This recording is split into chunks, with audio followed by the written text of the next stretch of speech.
د نن دا احتجاجي مظاهره په چمن کم پر لاس دی د هغه په حمایت کې د سنن 40مه ورځ ده ولس ګرد راوتلی دی. بله ورځ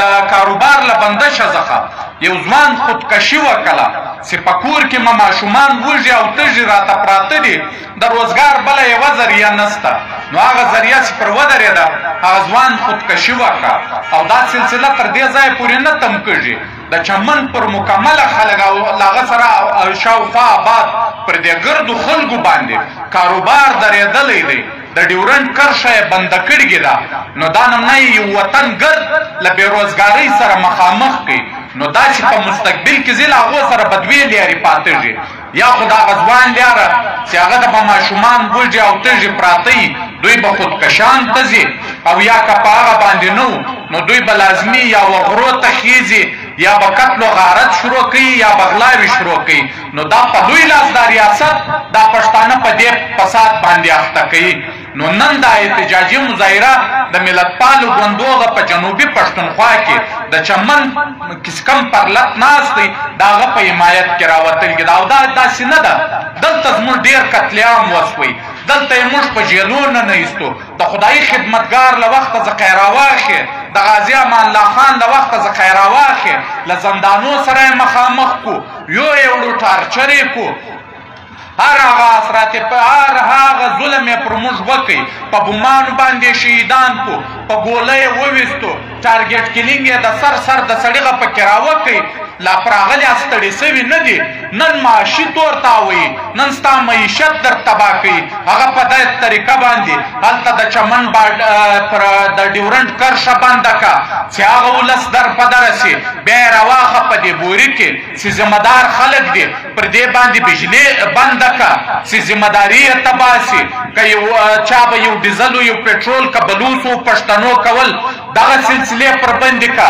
نو دا سلسلې باندې دوی ستا نن معاشي قتل عام هم کوي، تا له ټارګېټ کلینګ او له بندشه سره هم مخامخ کوي، یا قرار نه دي، یا دا سلسله به تر څو پورې روانه وي. او دویمه خبره دلته د افغانانو چې کم تذلیل په دې شنه یخ کې روان دی، نه مسلماني شته نه انسانیت شته. د اقوام متحده هغه قراردادونه هغه رولز خو لکه چې کم د دې خلکو دپاره جاري سوی دی، نن هغه اقوام متحده هم خاموشه ده، نن د دنیا طاقتونه خاموش دي چې په دا شنه یخ کې د یو کوره سره نو هلته خو هم هغه اثرات نه لري چې له 40-50 کلو دلته آباد دی، دلته کاروبار کوي، دلته یې رشتې کولې. نن په یو اچانک باندې به هغه ته ګرد کور په لاس ورکه په دې سره زمې باندې چې له هغه سره ماشومان وي او زنانې وي، بیا یې وړه هغه کنډوالو له هغه در په دره ځای باندې بیا هلته څوک ورته ناست دي. هلته خو هم داسې اثراتونه نشته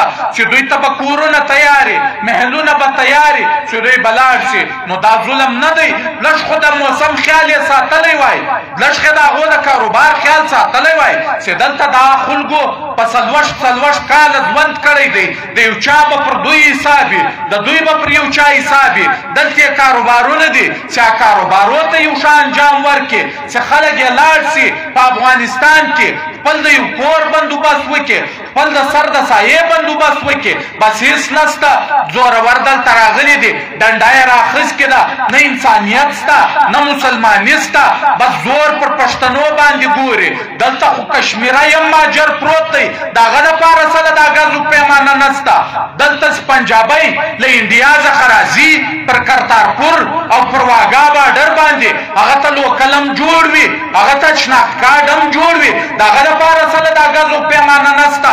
MQM چې تر اوسه پورې په نامه باندې مهاجر قومي مومنټ وي، وځان ته یې هندوستاني مهاجر ویل، د هغه دپاره سره د ګزو پیمانه نشته. دا ګزو پیمانه کې عشق ده، صرف یوه پښتانه ته عشق ده. یو وارې په یوه طریقه در په دره کې، بیا یې په بله طریقه در په دره کې بیا افغانستان ونړوي، بیا تا کې قتل عام وکړي. دلته موږ لیدلي دي د دې پښتنو په جلوسو کې، موږ د خپلې پارټۍ په جلوسو کې لا خودکش دماکې سوي دي چې په یوه جلسه کې 100 کسه یا په شهادت رسېدلي دي. د سر سړی نه دی رایله کړي د برای صغیر آزاد کړی ګر سره چا دی د برای صغیر خو آزاد خو پښتنو کوي چې باچا خان بابا او داسې نور خدایي خدمتګارانو د انګریز خلاف کم بغاوت شروع کوي له ستړیا سره ځان مخامخ کوي نو د برای صغیر پاک کوي اندازات سوی نو دوی راغه د انګریز پیانې منځل هغه ټیم بیا یې دا باچایي ترلاسه کړه انګریز دا باچایي نه ورته ایله کوله نو نن له سره انګریزه څخه خلاص سو واغه تور انګریز ته محتاج سو نو د هغه د ورځ په ورځ تجربې پښتون هره ورځ شاته بیایي او بیا دلته یې په قوم کې خلک پیدا کړي دي دلته یې په وطن کې خلک پیدا کړي دي چې د اسلام مقدس نوم د خپل مفاد دپاره استعمالوي هغه ورځ مولانا فضلالرحمن پر سټیج باندې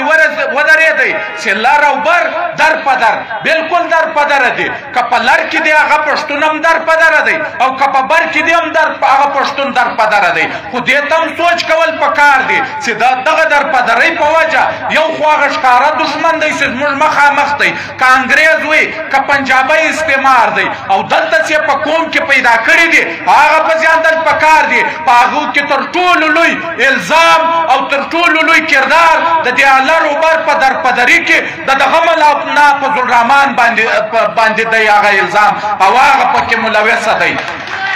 نو چې دا ستا رنګه خلک دلته په دې زموږ په دین کې او په دې وطن کې پیدایي بیا کوم خیر نشي پیدا کوی بیا به بېشکه درپدرئ چې ته د اقتدار په لالچ کې په مریم نواز پسې د هغې څپلۍ هم ورڅمئ دلته د قوم سودا کوې دلته د وطن سودا کوې او په بل اړخ کې نن تا ته مریم نواز متبره ده او تا ته شهید ډاکټر نجیب نه وایي متبره چې د ټولې نړۍ افغانستان د شهید ډاکټر نجیب په صورت کې پزیاندی تا چې 3 ورځې راټال کوي نو خود به در پدرئ چې ما درتول تا ته هغه ډاکټر نجیب شهید نه دی متبره تا ته مریم نواز متبره ده چې هغه ستا و زوی ته اسمبلۍ ورکوي چې هغه ستا و خوشینې ته اسمبلۍ ورکوي چې هغه ستا و ورور ته اسمبلۍ ورکوي ګرد اقتدار راواخې پر کور باندې تمام کې ته موږ نه پزنو دا د غازي امان الله خان خلاف چې کومه فتوا جاري کېده ستا پلار په هغې کې نه وایي مولوي ستا د پلار وایي که د نیکه په سربراهي کې هغه ناسته سوګې وه بیا د انګریز په پیسو باندې هغه فتوا جاري سوګې وه او تر ننه پورې راواخې دلته جمعیت علما اسلام ګرد اقتدار یې پر کور نه دی تقسیم کړی د پېښور ناظم زوم دی د گورنر سر دی په اسمبلی په صوبایي اسمبلی خوشینه ناسته ده پر قومي اسمبلی ورور وراره زوی ګرد خاندان یې راوستی دی په اسمبلی یې نه ایستلی دی او هلته ما درټول په مریم نواز پسې دلته د افغانستان د بربادۍ منصوبې جوړوې نو بیا به خود دا وطن درپدرئ چې ستا رنګه خلک او دا رنګه جماعت ته خلک په دې خپل قوم کې ځای ورکوي بیا هغه قوم خامخا درپدره کېږي نو د لر او بر په درپدري کې تر ټولو لوی لاس د مولانا فضلالرحمن دی او هغه خواته بیا په نوم باندې یو تلن سړی دی جرنل موبین ورته یایي و ځان ته جرنل یایي دا رنګه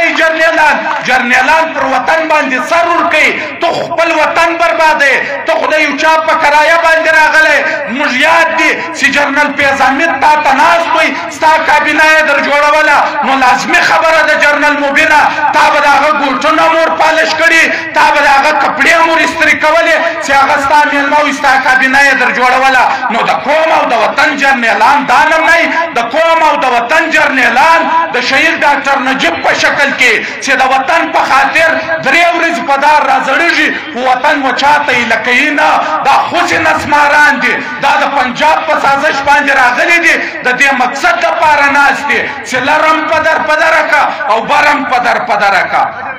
نو دا سلسلې له موږ سره روانې دي که د لر په وطن کې دي که د بر په وطن کې دي ما درته وویل دوی زموږ پر قتلیام ستړي شول دوی د برای صغیر لار جیله سره موږ مخامخ کړو دوی موږ یوړو ټارچر یې کړو زموږ زنان یې ورکې کړې نن یې ته راواخه د افغانانو 15,000 ماشومان پر کچرو باندې ګرځي د ماښام رزق او روزي پکې پیدا کوي دا د چا له لاسه دا د دا رنګه مولاناګانو له لاسه که نیسي قوم په اتحاد دي پښتون په اتفاق وي بیا په چا کې همت نسته چې ستا پر وطن باندې باچهي وکړي بیا به د احمدشاه ابدالي په شکل کې راپرده سو پر برای صغیر پاک وین بیا باچهي کوله نن چې در په دره نن د دغو ملایانو له لاسه در په دره چې راځي خپل اقتدار ترلاسه کوي او وطن به له تورې تیارو سره مخامخ کوي د بل د جاسوسي دپاره خپل قومي اتلان وزني خپل وطن بربادوي او مریم نواز شادوي نو دا نمونه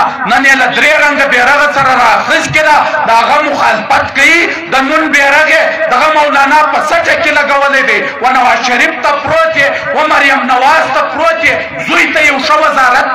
پیدا کوي نو پر دا سلسلو ما درته وویل چې هغه ستړي نه سو نن یې ستا معاشي قتل عام روان کړی دی دلته یې بیا خلک پر اقتدار باندې خپل جاسوسان کښېنولي دي یا ستاسې د وطن خلک دي نو دا که زموږ د وطن خلک وای بېشکه پر موږ باندې د دا ډیورنټ کرښې کاروبار بند کا بجلي پر را بنده کا دا نور روزګار چې له پنجاب سره دا خلک تهید او ولس دا پښتون او بلوچ دا پر را بند کا لیکن د هغه په مقابل کې خو بیا هغه یونیورسټیانې 25 یونیورسټیانې راغې د ګوادر پر نامه یونیورسټۍ وه دا 25 سره په لاهور کې جوړې سوې په هېڅ چا کې دا جرأت نه وی چې دا مطالبه وکړي چې په دا بلوڅو کې یوه جوړه کا په دا جنوبي پښتونخوا کې یوه جوړه کا په خیبر پښتونخوا کې یوه جوړه کا بیا خو د دغو یونیورسټیانو چې کاروبار پر رابندی یو 3 په دا 25 یونیورسټیانو کې په یوه ملتم راکړه 25 سله په لاهور کې جوړې بیا چې د پنجاب ګرد له کارخانو څخه ډک دی بیا یو 2 کارخانې دلته جوړې کا چې د خلکو روزګار وي پکې بیا بېشکه هر څه پر رابند کا که هغه نه دا سازشونه دي دا د وطن خلاف سازشونه دي دا د قوم خلاف سازشونه دي دا سازشونه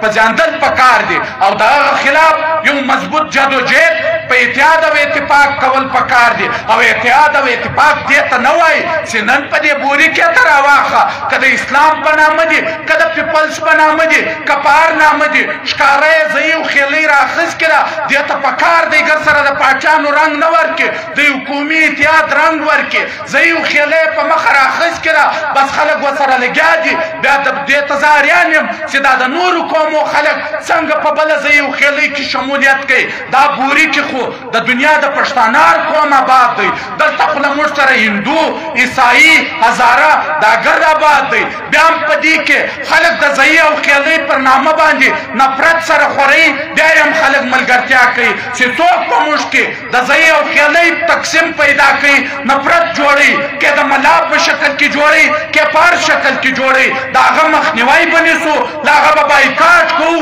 موږ به ګرد بوریوال یو د بوریوال په نامه به موږ عزیزي که په هغې کې له موږ سره پنجابی دی سیک دی هندو دی هزاره دی هر څوک دی چې کله موږ تر دې ځای او خیلۍ راووتو بیا موږ بوریوال سو بیا د خپل وطن له ګټې سره مخامخ کوای سو کنې دا نمونه به کور پر کور موږ هغه نفرتونه خواره کړو چې بیا د واړولو نوم به نه وي دلته ته په ښار کې راواخه یو دوکان به د کاکړي په پښې به د ناصر دوکان وي بیا به د یو طریقې دوکان وي بیا به د یو سلیمان خیل دوکان وي بیا به د یو پنجابي دوکان وي بیا به د یو هندو دوکان وي نو دا اتحاد او اتفاق که د بوریوال په شکل کې وي نو دا به ګرد سره په اتحاد او اتفاق وي او که د ځایي خیلۍ په نامه د کل چې ای حمزه دی ای مرمخیل دی ای ناصر دی ای خلجی دی ای درانی دی بیا د دا ګرد وطن له بدبختۍ سره مخامخ کوي او د خدای په خاطر لږ وګورئ بله ورځ به بیا الیکشن وي بیا به خلک راځي څوک به د عزیزۍ او د خیلۍ په نامه ووټ اچي څوک به د مسلمانۍ په نامه ووټ اچي څوک به په کم نامه اچي خو لیکن دا ستا وطن به له خوشحالۍ سره نه مخامخ کېږي موږ ته دې راوښئ که چا په لورلایي کې داسې میګا پراجکټونه راوړي چې هغه د دې لورلایي دپاره د ترقۍ سبب جوړېږي دا موږ ملتپاله ګوندونه به د هغه هم لا مضبوطو لیکن که د هغو په نمایندګي باندې کله مدرسې طالب ولږو بله ورځ هغه کروړپتي که یو عام سړی ولږو د ګرد ځمکې رازه قبضه کې هغه کروړپتي وي نو دا سلسلې به مزید بندوو دلته یې ته راواخه له چا سره دا پروګرام سته چا تر اوسه پورې ښکاره کړی دی چې دا لورلۍ د اوبو پر یو داسې خطرناک اپوزیشن باندې ولاړه ده خدای دې نه کوي که یو کال بارانونه نه وسوه کډې ته به خلک مجبوره کړي چا دلته چک ډیمونه جوړ کړي دي چا دلته د پراخې تعلیمي ادارې جوړې کړي دي چا د دې ښار د اوس وطن دپاره یو کار کړی دی، چا دلته تعلیمي ادارې او ستا اسپتال برابر کړی دی، یا بس موږ به روپۍ ګټو، هم بیا پر علاج لګو، هم بیا پر تعلیم لګو، هم بیا پر صحت لګو، هم به د ځان اثرات غواړو، او بیا که څوک دا اثراتونه غواړي بیا به خپل بچې بل ځای ته لږي. نو دا سلسله را روانه ده، که لږ له وشه کار واخلو او دا په دا خبرو کې مه زرزوی. زار وخت نورلی پلانی ښه سړی دی، بس په مقابله کې نه دی، په دې وجه ووټ نه ورکوم. نو ستم دا وایې چې خوښ مه دی ورکوم یې، کومه دا یو ووټ دی که لس ووټه دی، دا یو ووټ سره زر کږي هم، سره لس زره کږي هم. او که په دې باندې یاره پلانی مه نه دی خوښ، د ده په مقابله کې به پلاني ته ووټ ورکړم، بیا پلاني ته کښېنه، بیا بربادي ستا مقدر دی. له دې ځایه ځان راوباسئ، لږ پر دې خپل وطن باندې رحم وکړئ. بورۍ ډېر د آبادۍ ځای وي، بورۍ ډېر د سیالۍ ځای وي. دلته به د دنیا جان خلک راتله، په بوري کې به یې خواري کښله، په بورۍ دونې د ترقي ځای وي. نن ستا ترقي څومره شاته روانه ده، هغه په دې وجه چې ته پر دې اقتدار باندې نااهله خلکو ته موقع ورکوې، هغه ستا وطن د بربادۍ سره مخامخ کوي. نو د دې دپاره چې هر یو ملګری چې زه ترقۍ ته ووټ ورکوم، زه د لورلایي خوشحالۍ ته ووټ ورکوم، زه د لورلایي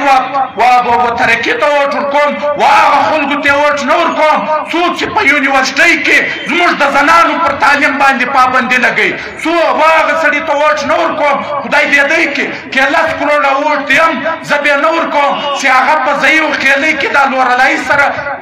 تقسیموي. زموږ ووټ به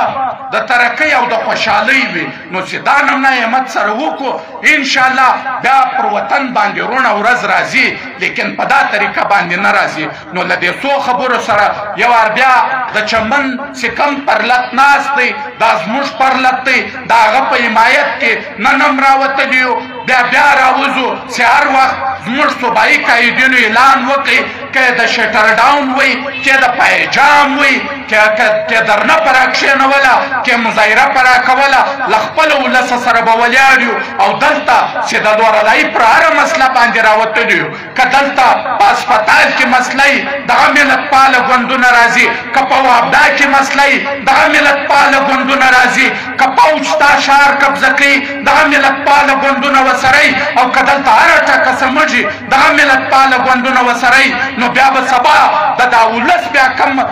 جواز جوړېږي چې هغه خلکو ملګرتیا به کوي چې د لورلایي پر هره مسله باندې ځان اچولی دی، صرف چاونۍ خوشحاله کول د هغو مقصد وي، د ولس له مقصد سره یې کار نه وي. نو له هغو خلکو سره به ملګرتیا نه کوئ، د ولس له خلکو سره بیا کوئ، د وطن له خلکو سره بیا کوئ چې وطن او قوم له سیالۍ سره مخامخ کوي، له هغو خلکو سره بیا کوئ. بیا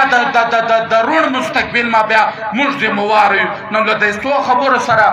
د رحمت شاه سایل په دغه شعر خپله وینا ختموم. وایي په خپل وطن کې جنگ را په سر دی، هلته هم زمرم دلته هم زمرم، پردی غوبل دی پردی اشر دی، هلته هم زمرم دلته هم زمرم، قطره قطره مې د زړه په وینو روزانه لاندې زه ورته ګورم، ما په ماوزنې کافر هنر دی، هلته هم زمرم دلته هم زمرم، او یو شان وجود دی یو شان پښتون دی، که پېښوری دی او که کابلی دی، یو مې زړګی دی بل مې ځګر دی، هلته هم زمرم دلته هم زمرم. کور مو ودان.